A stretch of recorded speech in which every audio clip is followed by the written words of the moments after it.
Hey, good morning, my friends. Happy Tuesday, last Tuesday of the year. Woohoo! I'm happy to be with you this morning. I don't know about you, but recently, particularly this month, I found myself standing at the kitchen counter, drinking my first cup of coffee, and thinking back through all the twists and turns of this year.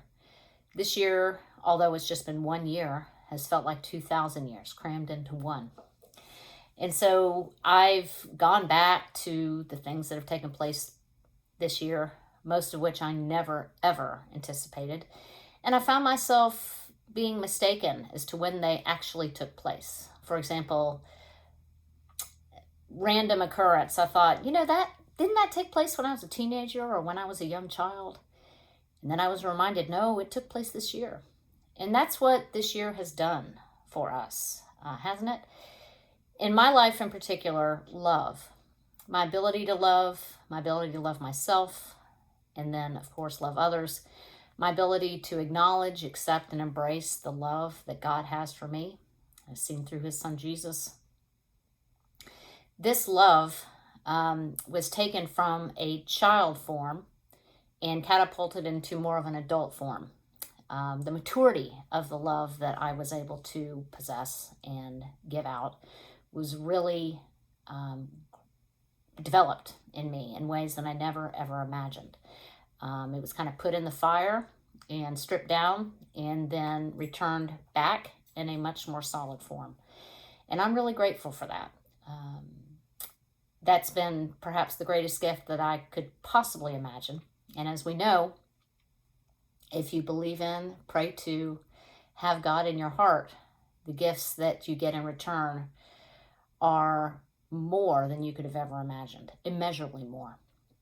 So speaking of love, last week I brought to you a segment of an email that I got from Nadia Bolz-Weber that talked about how she was asking for some assistance. She was praying for help in being more patient with those around her, patient with those who may be practicing COVID protocols better than she was, just patience for her fellow man.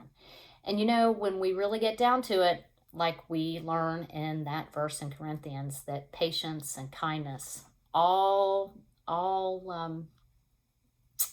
resides in that 4-letter word love. And we know that love was the last candle for Advent. And I think there's a really good reason for that. It's because love is the answer. It really, truly is. And we're reminded that love is not necessarily just a feeling, an ooey gooey, easy to feel feeling. Love is a choice. Love is an action. Love is what we are required to give out when everything else is gone.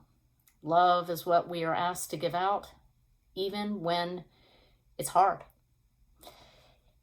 Many of my friends in my faith community, both virtually and in person, are reading the book by Bishop Michael Curry that I believe many of you have heard of. It is entitled Love is the Way. And he has a chapter where he talks specifically about love. And he refers to an old spiritual where he talks about many, many seats being available at the table for love, and that the capacity is never reached. There's plenty of room at the table for love. So I'm going to quote from a page in his book, and again, it's from an old spiritual. The words are, "There's plenty good room, plenty good room, plenty good room in my Father's kingdom. Plenty good room, plenty good room. Choose your seat and sit down."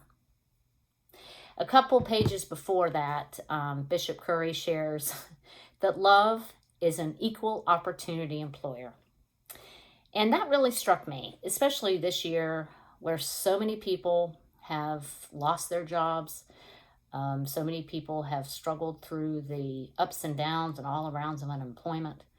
The fact that love never engages in furloughs, especially God's love for us, never engages in furloughs. You're never laid off.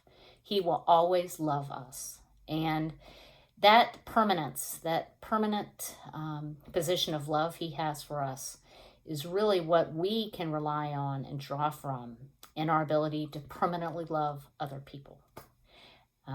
That is the best news that we could ever hope to have every day, and especially these days right now as we draw this crazy 2020 to a close, and with eager anticipation and hope and joy and love in our hearts, await the first days of 2021. On another note, another but similar note, this time every year, we as a church community led by Merrill are encouraged to think about our one word, the one word that will guide our actions and our intentions and our thoughts in the coming year. My word last year was peace. Oh, sorry. That was a word from a few years ago. Crazy. My word this past year was faith. You may be able to see it right here. Faith.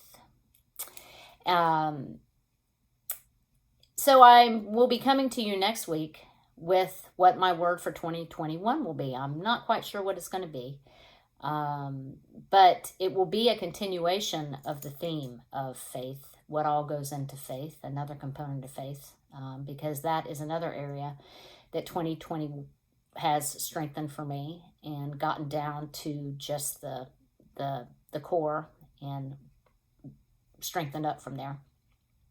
So stay tuned for what my word for 2021 is. Last year was faith. We'll see what this coming year's word is. And I will look forward to hearing from you, hopefully, as to what your word for 2021 will be. So I ask you to join me in being in prayer and discernment as to what that word might be. So I do hope your week is wonderful and filled with lots of love. And may blessings and light be with you and your family until we see each other again next week. Blessings.